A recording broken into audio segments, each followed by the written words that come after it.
At PSA Memorial High School, students in the engineering design class have an opportunity to use a state-of-the-art 3D printer. They actually have the opportunity to conceptualize what they're creating. They see it come to life. So I think it's a tremendous advantage for them as high school students. The students conceptualize a design using computer-aided drafting software, then the data is sent to the 3D printer. The printer uses a raw material identical to the plastic line used in edge trimmers. After heating up to a temperature of 300 degrees, the machine produces a base on the plate. It then begins to make the object, line by line.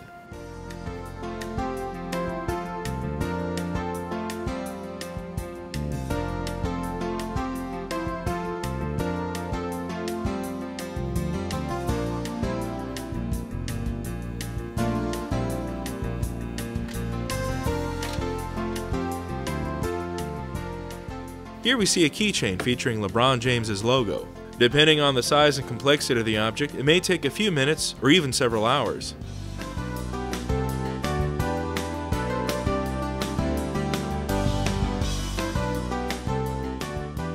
The 3D printer is capable of making objects that work in conjunction with one another to make items with moving parts, such as this adjustable wrench. In the old days, products had defects that weren't spotted until after production. With the use of computer-aided drafting and 3D printers such as this one, much of those problems can now be prevented. Why go through the expense of having to build all those parts if they're not going to work?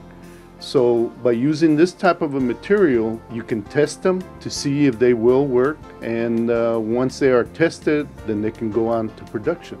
Machines like this one are the standard in the world of design and manufacturing, and being proficient with the software will greatly benefit the students and can prepare them for college work in this field.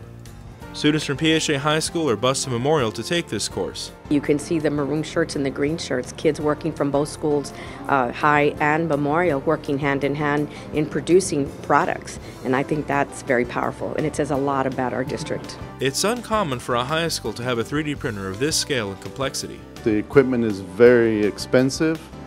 We were very fortunate, thanks to the administration and thanks for Ms. Solis for acquiring the equipment. The students have only been using this 3D printer for a little under 3 months. There's no telling what they'll be able to produce by the end of the school year.